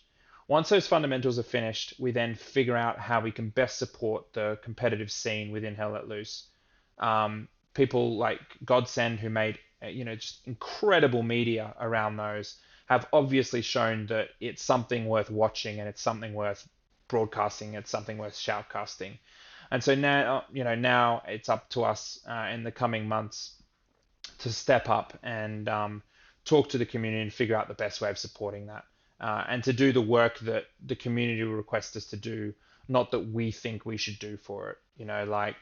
I don't think we believe in the build it and they will come model with Hell Let Loose. It's much more about the community have built it. Now we need to come and help them, give them the tools that they need to take it further. Yeah, yeah. I think Steve Jobs did that very well. But other than that, you usually don't build products that without taking customer feedback. That's Into it. account, Yeah. right? Um, Exactly. Exactly. so with regards to the admin side of things, Mm, talk about an admin cam, something that we would enable content creation. Because in my opinion, we could discuss strategy, give an overview of this beautiful map that everybody is just, all the maps, everybody's just like this game is beautiful, and to be able to shoutcast these competitions, it would really be phenomenal. I've been dreaming about this since October, November of last year. Um, what does that look like? How far back, or where is that on the agenda? I mean, yeah, I think it's so we've got a list of initial features and it's on the agenda for to be done within the next couple of months. Probably after update 7. Update 7, once we've got that out, that's kind of the last big giant engine rewrite that we have to do. After update 7, we're going to turn strongly towards providing the server administrators with better backend tools, far better backend tools. I'm sure you yourself have been a victim of our tools so far. So polishing them up, but then also enabling far better tools for content creation. So that'll mean us exposing cinema cameras, enabling you to perform nice camera movements within the game, enabling you to basically add a 101st person to the server in order to capture footage. I mean, what we're going to be doing is immediately looking at other games, on the market and what they're doing in this space. I know that obviously uh, games like Squad have got a great sort of system for it.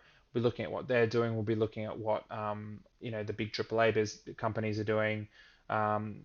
We kind of are looking for great ideas wherever they are, and that's what will be informing what we'll offer to people keen to run tournaments or video tournaments or shoutcast tournaments. So, I mean, like most of this stuff, we're just going to be looking at community feedback. We'll have ideas of our own. And yeah, I think that for us as well, we feel that it's a really fantastic way of showing off the game. It's far better than we can do. We can make a trailer, we can talk about it at length.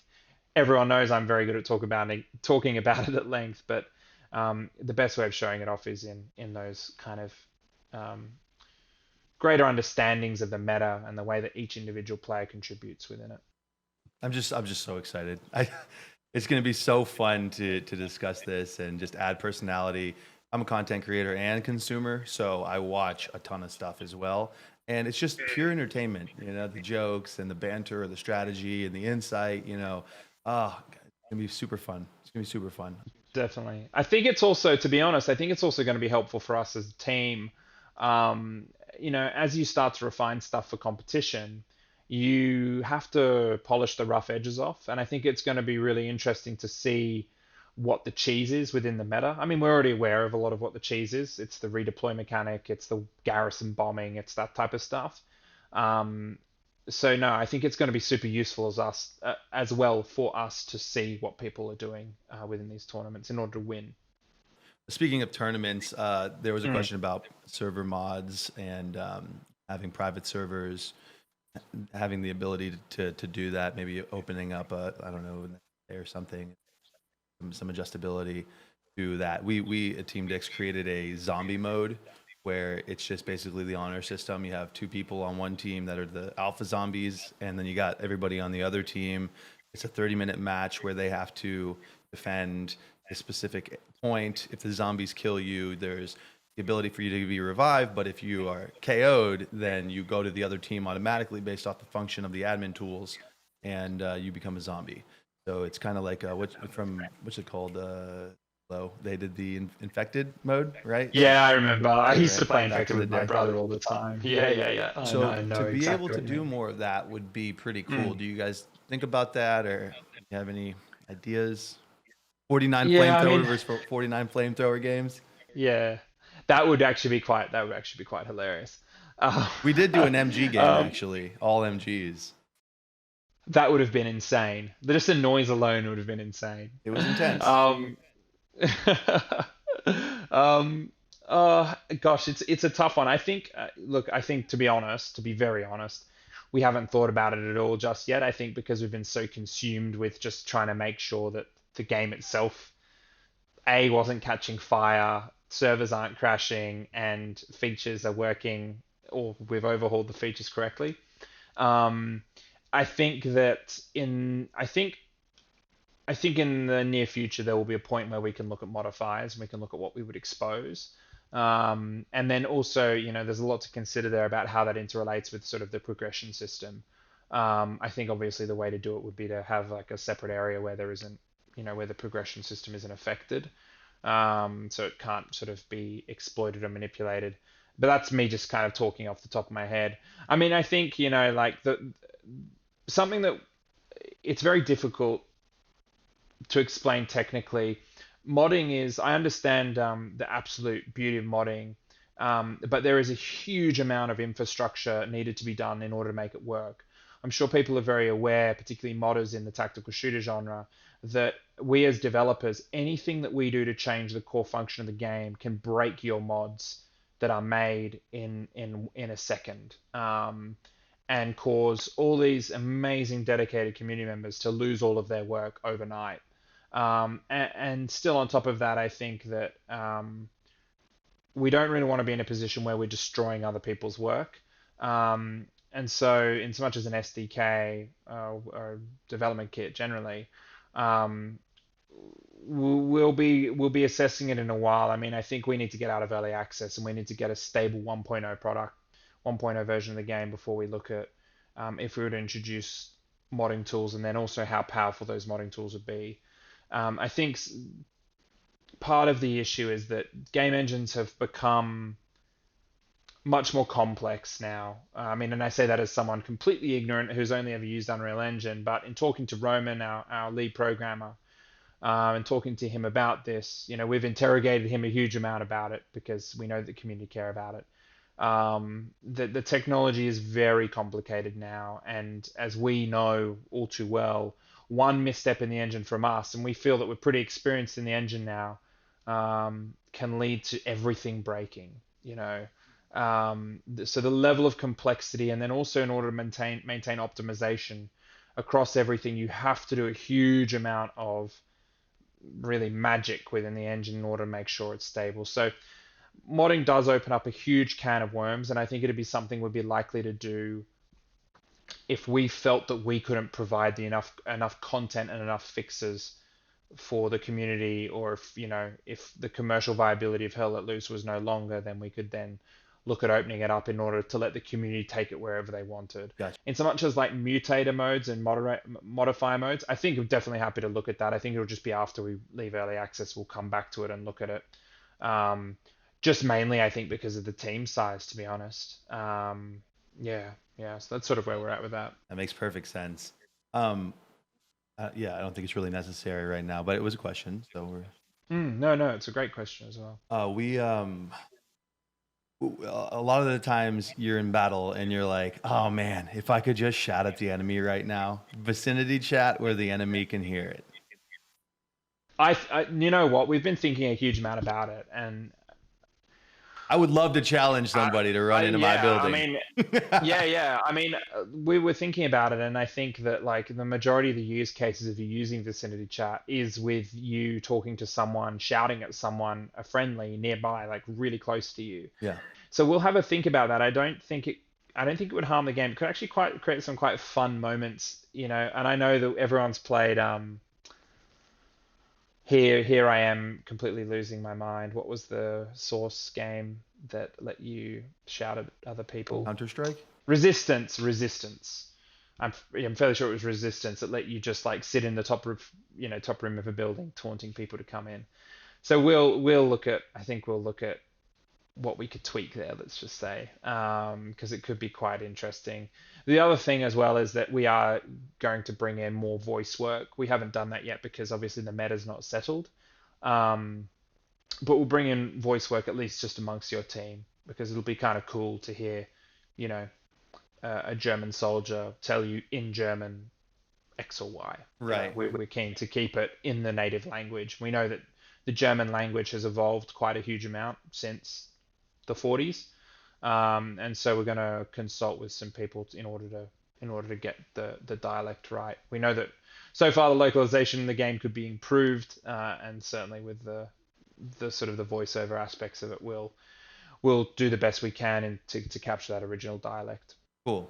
I think something with the voice comms, like having those call outs, is they get repetitive, so you kind of need like a really thick library, so you don't hear the same one over and over. Yeah. I remember playing Red Orchestra so much, I just could hear Zarodino in my dreams, like what the Russian character would shout over and over and over again. Or so, what's the other one? Appreciate that. Age of Empires. You Yeah. your characters. Oh yeah. Yeah. So many fantastic ones. Yeah. As I'm cheating and bringing in all these big daddies when I'm like 7 years old. Yeah. That's awesome. Back in the day. With like the ghosting that happens in games like these, where you can communicate to your friend on the other team, how do you guys think about those problems? While they are really limited in my experience, and I have a lot of hours, I'm not even going to say it for this interview. It's crazy, but I really haven't experienced that much ghosting. It does happen from time to time. Stream sniping does happen from time to time. But do you guys think about this type of stuff? Do you think about adding solutions? Yeah, I mean, I think stream sniping particularly. Hell Let Loose is starting to get quite a lot of attention from bigger streamers, and look, we hope that over the course of the next period of time, let's just say that there'll be more attention paid to it as well. And so obviously stream sniping is something that we're thinking a huge amount about. We're looking at what it would look like to create like a streamer setting, what we would do there, be it hiding the server name, changing your name within the game, different things like that. Yeah, we're really kind of exploring what we can do there with regard to streamers and stream sniping and what have you. In so much as ghosting is concerned, I think that as we let the meta settle out, it's going to be, um, we hope that it will be more difficult. There'll be less bottlenecks where a single ghoster can destroy a push from a team. Um, so we're going to be doing some stuff in the meta. Many people know, if you've been a long time player of the game, you know that the meta, the garrison bombing, where you go and you just drop a garrison on the enemy point and spawn your entire team there. Stuff like that's very cheesy and allows single players to completely skew the game. Stuff like that, we're going to be dialing that back through some design changes. So it's something we'll be keeping an eye on and thinking very strongly about how we can make sure that it doesn't happen, how we can dissuade people in natural ways and not just like be punitive and punish them for lots of different stuff. So it's something we're thinking about. Ghosting's obviously been a problem as old as time. It tends to always be a problem with games like this. Any game where, the action lasts longer than about 30 seconds to 2 minutes, it's always a problem. But yeah, it's something that we're going to dedicate more time and resources to thinking about. I've got to say, the player base for Hell Let Loose seems to be more mature, more relaxed. Sure, there's a lot of milsim folks, but I think it plays the line of being like serious, like milsim, but also fun and relaxing. Like, you got adults coming in fresh off their job or day from work, taking care of their families, kicking their shoes off, and they've got a few hours to sit down at their PC, have a beer, and try to win some games. And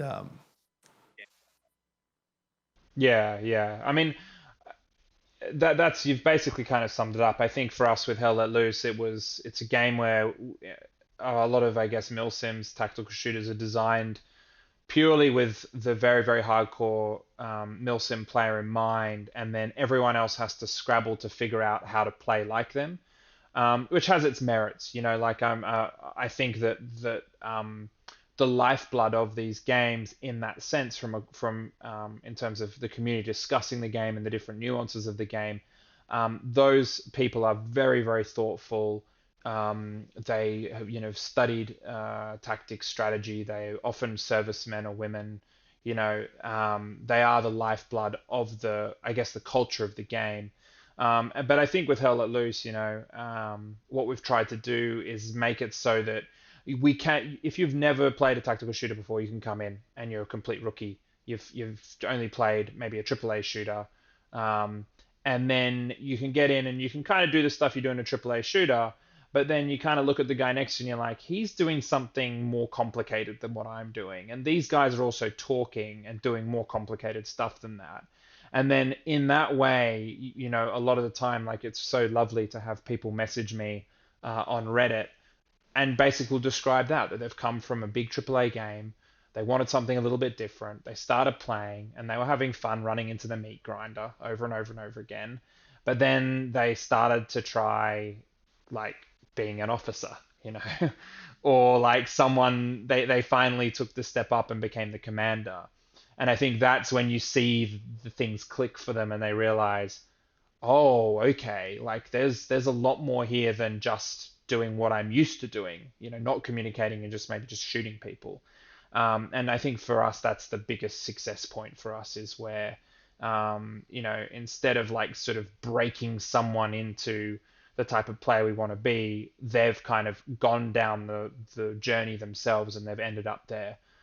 Because I think that, game first person shooters are fantastic, but they are all designed for often younger people who are fantastic with twitch reflexes. And I think computer games are such a new art form. The first person shooter hasn't quite adjusted, at least from a mainstream level, to create a home for players like me, who don't have the twitch reflexes I had when I was 16. What do? Well, we hope that Hell Let Loose is the answer to that. And we hope that as we add more utility into the game, more interesting things to do, more ways to play, that we continue to kind of challenge and inspire kind of new players in the genre. It was the first game I'd ever experienced that blended the FPS with the RTS, and seeing posts on Reddit, like you were mentioning, where somebody decided to take that step into Commander, it's got to feel so rewarding because there is quite a lot on that person's shoulders. It's a lot of people call it a thankless job. I never not get thanked. I'll tell you that much. But I demand it. No, but Yeah, the no, commendations, everyone. come on, baby. Commendations. I need Yeah. 5. No, so but it's got to feel really good to see that you designed this meta, this system, this role, and then people respect it and are kind of afraid of it. I mean, I certainly was. I think my first class was Rifleman, just because I think that's what it kind of sets to default ages and ages ago. And you know, when I first got the game, and then I was like, wait a second, what is this Commander? Why is he all by himself? It's open. Interesting. So I play, and I'm playing squad lead, and I'm listening to Commander, and everybody's talking, and I'm like, Jesus, this is intimidating. I'm not from a milsim background. I'm not military, so it's like, you know, copy, and you know, they're saying just playing along a little bit of role play or whatever, using some terms, and I'm like, damn, I better not f this up because all these other guys probably came from a game that I wasn't aware of, and they're used to this communication clearly, and but then You know, oh no, exactly. I was just going to say, that you've like something's happened when you start replying to people everywhere you go with Roger, which is like a staple now without me even realizing it. It really which is is terrible. for so many It's people. terrible because I'm not a service. You know, I've never been in the service, but yeah, you realize that sort of that point where you've crossed the Rubicon and you're into it. He's a gamer. You know, That's it. That's it. Game functionality. that's awesome. So for the party system and the gameplay, which by the way, we're getting close to the end here. There were, believe it or not, thousands of questions submitted. Insane. People know they can send their questions. It's awesome. And, It's awesome. and that they'll be answered. I mean, why else would anybody write down and spend time writing questions and so much feedback, huh? You guys have said there's been an enormous amount of positive feedback, and you can see why, you know, listening to you Yeah. talk about the game. So with moving forward, the party system, you know, you mentioned there being like some kind of Steam link to get you rewards, but what about like creating that inside the game so you can link up with your buds, you know, prior to getting into a match, or thought about that? Yeah, this is something that we're keen to do. Basically, we're just thinking about it. Matchmaking is a beast of its own. You have to create a huge amount of logic and rules around matchmaking, stuff like quick play. So we basically want you to be able to hop in the game, hit the quick play button, and then it immediately joins you to a server. And then immediately we both sit there and we go, okay, well, what would be the criteria to join you to a server? It would be hopefully that it's not full, but hopefully that it's quite full, and then it's got good ping, and then, you know, like what are the other criteria? So at the moment, basically, we're just thinking about the sort of the wireframe of the different criteria in order to join you to a server with quick play. Once we figure that, we can then parent that logic into a group join function where you could have a lobby. You can all be standing there wearing your, wearing your uniforms, your helmets, what have you, choosing your loadout, and the loadout would be reflected on your character. We think would be really cool to do. And then eventually, at the end of the game, we can show off the different units, and you know, it'd be quite fun to click on like one of the top performing units and see that unit all standing there with their loadouts and what have you. So that's all stuff that we're keen to do. It's definitely stuff that we're keen to do. We're just trying to figure out when we do it. And like I said, now that the dust is clearing on the animation stuff, the ballistic stuff, it's going to be, you know, we've got some of the bones in there already. We just need to properly attack it. We actually had the quick play system sort of ready to go for update 6 or update 5, and then we just thought, no, we need to do this properly. We need to make sure that it's airtight. So yeah, watch this space. Oh, maybe 10 or 15 minutes left. Let's run through these Mm, pretty quickly. sure thing. Yeah, Free yeah. look. We're just trying to figure out how we do it without making the game very, very unoptimized. It's a very long discussion about it, and it's something that we've been thinking about for more than a year and a half now. We would like to do it. We're just trying to figure out how to do it without it looking horrendous as well. Now that the new animation system's in, we'll be able to get to an easier conclusion because, we're not rebuilding everything all the time. Okay. Staging and communicating before the game, like in the offensive mode, there's that, depending on what side you're on, the amount of time. Putting like a Yeah, 2 minute window before every game so that you guys can coordinate and discuss what's going to go. Have you guys thought about that? yeah, that'll be coming. That'll be coming. And part of the reason for that is so that, people load in at different times based on how powerful their computer is. We want to make sure that everyone sets off at the same time. It's going to make a much better meta, much more interesting meta game than just people trickling in. Right. Adjustable communications to separate unit chat from command chat to local chat. Yeah, we're going to just look at what tools we have available. Basically, at the moment, we're working with Vivox. They're a fantastic provider in that they take all of the network traffic of that voice communications off the server, which means that even if you're experiencing technical difficulties on the server, you don't your voice communication doesn't lag seconds or minutes or basically reflect the server performance as well. It also means that our servers are more optimized because we don't have to carry all that traffic on them as well. Right. It means that we can basically run your 100-player game at 12 ticks per second and more. What we'll end up with will be 25 plus, which is obviously like quite a big technical achievement. But the reason we're able to do that is because Vivox is taking that traffic. However, we need to have deeper, longer conversations with the guys at Vivox to understand how to better manipulate the technology that they have. So Right. we're going to come to that. We know it's very fatiguing on the ear at the moment when you have everyone talking at you all at once. You can't properly adjust the volumes, all of that stuff. Very aware of that, and it's something that we'll be tackling in the next couple of months. Yeah, I don't think a lot of people recognize that there's a mute function when you press the tab button in the Mm, oversight. But sometimes you don't want yeah. to mute them, right? Sometimes you just want to turn them down a little bit. That's right, yeah. Or ideally have like a little bit of a filter on them so you can determine who's shouting at you in real life, in proximity Right. versus your unit versus command. So the next question would be the terrain destruction, minor terrain destruction. You mentioned like posts and whatnot. How is that on the priority list? We've got some key things to do before then, but watch this space. The more that the Unreal Engine moves us forward with regard to optimization and networking, the easier it will be for us to look at this. We've got the systems in game now. Some of the ways that we create levels will now lends itself to this far easier than it used to. It's more just about us seeing what Unreal Engine are doing.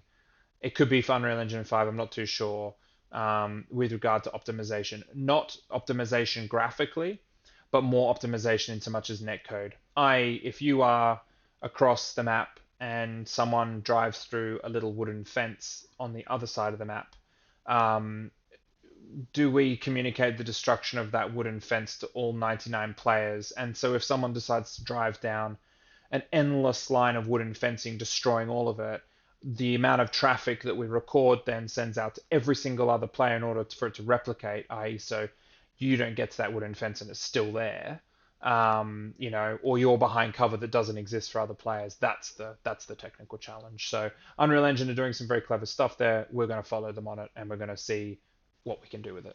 Got it.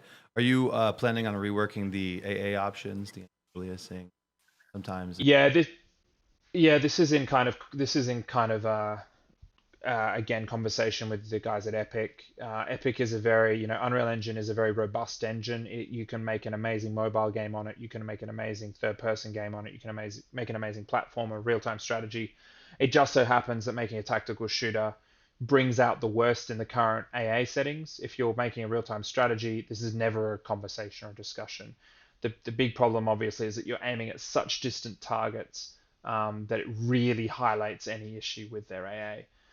So we're in conversation with them. It really revolves around whether or not we actually change the source code to build a new AA style. What are the values that we're building into that is another question.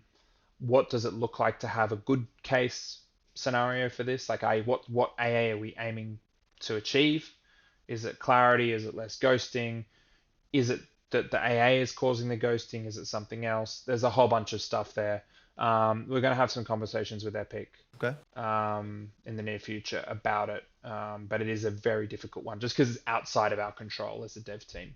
So thoughts on extending to having like a 10-second let go period before you can let go? Like, so medics could potentially have more time to communicate. Hey, pay attention. I said I'm coming to you. Don't give up yet. You can't give up. You have that 10-second. It also helps with the, making the kill a little more meaningful. Sure, you got the 10 before they can redeploy once they give up. Something to. Yeah, no, there's a ton of stuff coming. So medics will basically be able to like look around. You'll be able to know the status of the people who are down instead of just the red skull. You'll actually be able to know, okay, I need to morphine this, I need to bandage this guy, X, Y, and Z. You'll also be able to kind of indicate, look at someone, look at the icon, the syringe icon or the bandage icon or whatever, and hit a button that will stall their ability to give up for 5 seconds. So you can't abuse it. You can't just keep people, Spam it. In limbo. But you'll be able to at least just say, hey, just, I'm going to come get you. I'll grab you. Just chill for 5 seconds. The other thing we're going to do is that we've already done, actually, I think, is increase the give up time. At the moment, it's like 2 seconds or maybe even shorter. We're going to increase that to 5 seconds. You don't particularly notice it, the actual time it takes to give up. And we've found a lot of the times when we're playing, just out of habit, I'll just immediately give up, even if there was a medic right there. Sure, yeah. So I think that the combination of those factors will make medic far more viable in the future. Eventually, also we'll look at dragging bodies, although we want to finish some other stuff off before we get there. Thoughts on fatigue? It's a question that was brought to the community. A lot of these questions were brought by the community. I may not want them personally, but we're gonna get into it a bit. I mean, I think the big thing for us is that fatigue's not hard for us to do at all. It's quite easy for us to do. The question I think that we have is that introducing really punishing fatigue systems essentially places a huge amount of emphasis on everyone being still, in so much as if you're crouched or lying down or just static, you will win the majority of gunfights, particularly against players who are, running or whatever. Yeah. We're very, very careful to balance this because we do not want to change the battlescape so that it punishes anyone ever taking risks. Yeah. We don't want to punish it so that, if you're that one dude who's making that crazy Spears-esque run through the middle of Foy, it's just impossible for you to kill anyone or shoot or aim at all at the end of that. I think we'll be making the systems a bit more refined, so you can't just go from a sprint straight to an insta kill, straight to dead eye. But we don't want to also make it so that the guy who just sits in a room is the guy who wins every fight all the time. Yeah. I think that'd be a really nice balance. Right. Any tweaks to the gore system? The blood splattering, the explosions. You got something planned for that? Well, we realized recently that a lot of it hadn't worked since July last year, which was kind of a bit of a realization. So a whole bunch of that is basically has been fixed, has been refined, has been optimized. That'll be there in update 7. That means that when you get hit by a bullet, you'll be walking around bleeding on the ground. We'll be painting decals on you to indicate where you actually took the bullet. And there's some other stuff yet that we haven't revealed that'll come with the animation system as well around the gore system. Sweet. Yeah. Movable AT guns.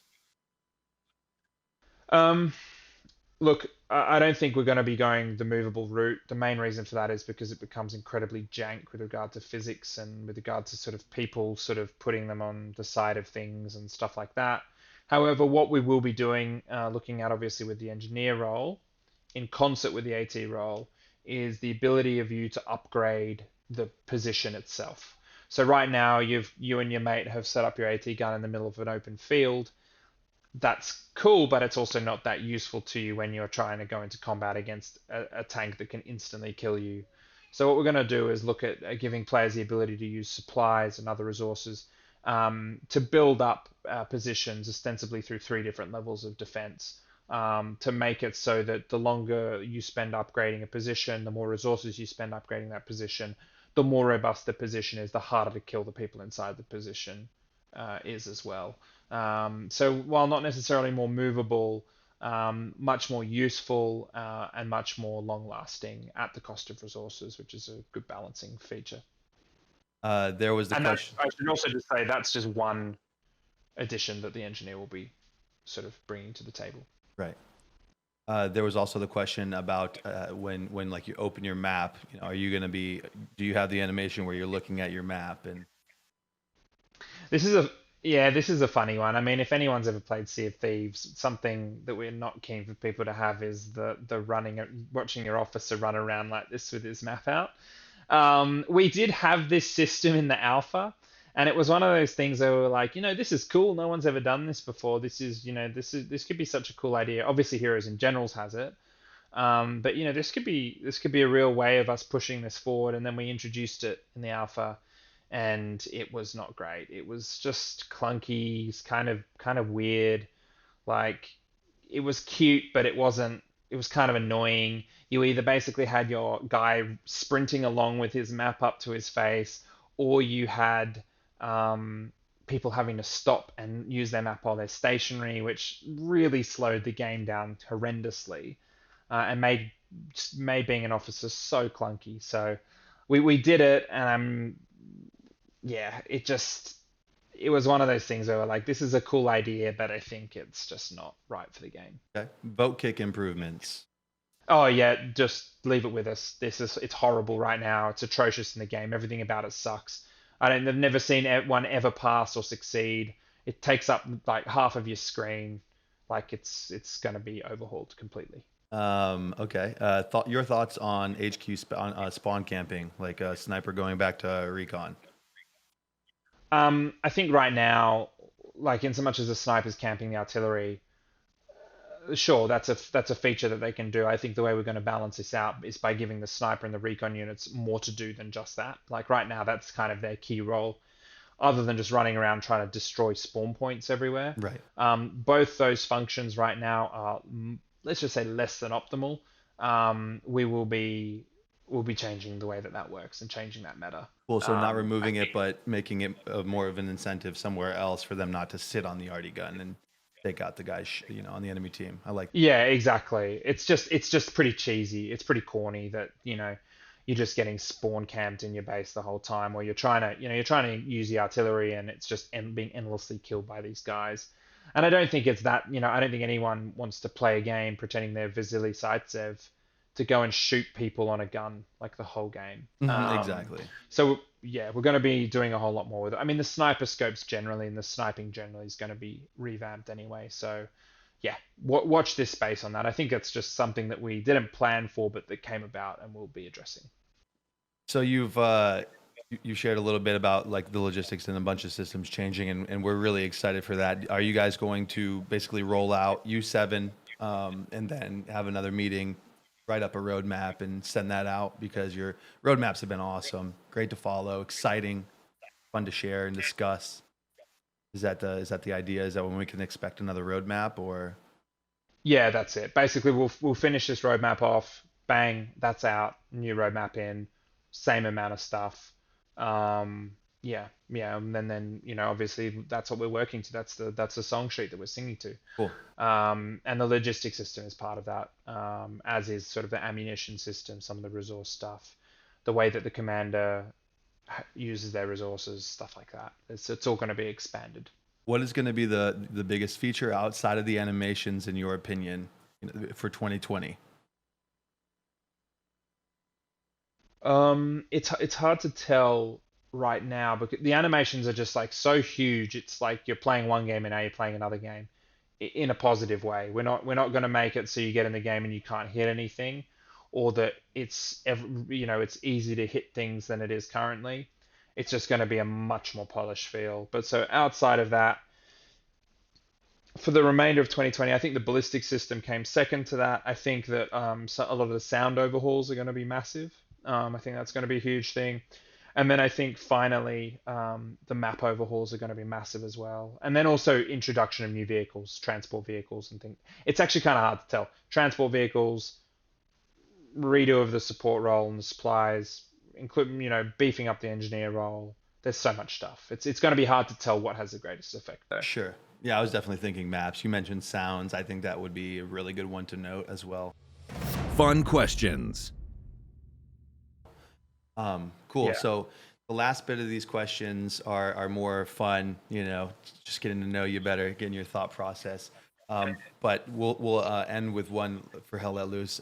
Do you have any plans to bring this to any DreamHack or game convention type of setting where you can get people involved? Because I think that might be interesting, but I don't know your thoughts on it. Yeah, I mean, I think that there's always been a challenge of how do you showcase a 100-player game, particularly when no one's ever heard of it and no one's excited for it, in like a live setting on a LAN network. I think that if we're going to take it out, the coming years will be the time to do that when it's not just like, what is this game? I've never heard of it before, but we hope by then that people will actually kind of know what Hell Let Loose is, what to expect anyway. So we're open to lots of different kind of opportunities and events. I think it just has to make sense and it just has to be a good use of money. I think that we want to make sure that, we're reaching potential players in the best way possible to them. So, the benefits is of being a small company working with a company like Team 17, it's obviously much larger, is that we can kind of make the decision and mobilize quickly on our end, and then we're supported by, in resources by Team 17, in so much as them organizing the logistics of it. Got it. So, yeah, I think we'll take advantage of the opportunities that make sense, I guess. Okay. So here are the fun questions. When are you bringing in the loot boxes? That's it. You guys are gonna love it. Everyone's gonna love it. It's gonna be called Ultimate Force, and it's gonna be great. And you're gonna be playing as Winston Churchill on the battlefield, and your melee weapon is a walking stick. But you have And to your you have to bowler get that hat. from an unloot box though, don't you? Exactly. Yeah. Teddy Roosevelt's got an amazing like gold pearl-handed revolver. It's gonna be sweet. And the horses, It's gonna be right? great. Nice. Oh yeah. It's gonna just be. You guys ain't seen nothing yet. So Yeah, no loot boxes. No, just not joking, not just a joking. huge I know fan. you guys aren't doing that, yeah. If you had to make a game based on a different time or war, what one would it be? Still a really hard one. I mean, I've been thinking a huge amount about this. I think it could be kind of. There's so many different conflicts that would be interesting to do. I really like what War of Rights did with the Civil War. I think that was quite fun and Very really unique. interesting idea, super unique, really bold idea. There's some different changes I would have made to it, probably to make it a bit more accessible for me because I'm a bit of a casual scrub. But I really love what they did with that and are continuing to do with it. And I do play War of Rights every now and then when I get the time. I think for me. I like the idea I like the idea of World War One. I think that's cool. I like the idea, obviously, of the Vietnam War. That's cool. I'd love to see someone tackle like modern day battles in an interesting way. So like kind of doing a Black Hawk Down, where 75 players are the militia and 25 players are the U.S. Special Forces, and the US players have to get from X to Y. I think that'd be really cool. But I think also something really interesting would be doing like the 16th century early gunpowder period, kind of Mordhau crossed with gunpowder, huge scale. Yeah, I think that would be really interesting as well. Also, very interested in like actually the Warhammer universe, some Warhammer 40K, and some of the fantasy stuff. There's lots of different stuff there. Star Wars, like yeah, there's so much. But I think some of the kind of early Gunpowder Age stuff could be kind of interesting. Right. Definitely. What are your thoughts on VR? I think it's awesome. I think that they just need to figure out a way of bringing it to sort of living rooms around the world at a reasonable price point. I think as soon as that issue is solved and the packaging of it is solved, then I think that it's going to be very hard to walk back from. I mean, amazing way of tricking millions of people into doing huge amounts of exercise without them realizing it, which I think will have a huge amount of value in the future. Um, yeah, I think it's awesome. I think it's fantastic. In so much as for Hell Let Loose, I mean, we'll see what the future holds. You know, if it's something that we think we could tinker with, then we'd have a look at it for sure. But I think we're probably still five years away or so from seeing Market its full adoption. potential. Yeah, that's right. That's right. Yeah. What are your thoughts on cloud gaming, cloud-based gaming? Again, I think it's like I think at the moment it makes a huge amount of sense for certain games, for games that don't rely on millisecond feedback. I think it makes a huge amount of sense. I think it works for Hell Let Loose for some roles within the game. You know, stuff that doesn't rely on, I guess, Twitch feedback or micro or millisecond feedback. I think it's a hugely positive direction though, once they solve that latency issue, because it's going to make the video game market so much huger. It's not about you having to have X or Y technology. You know, that issue is sorted. I think it'll probably end up being something like a subscription fee. I think ultimately it'll make it much easier for video game developers to get their product to a very huge number of people. And I think it'll ultimately broaden the market enormously. I think that video games as an art form is super new, and I think that the further we push that, you know, cloud gaming, particularly, I mean, it just removes the need for hardware.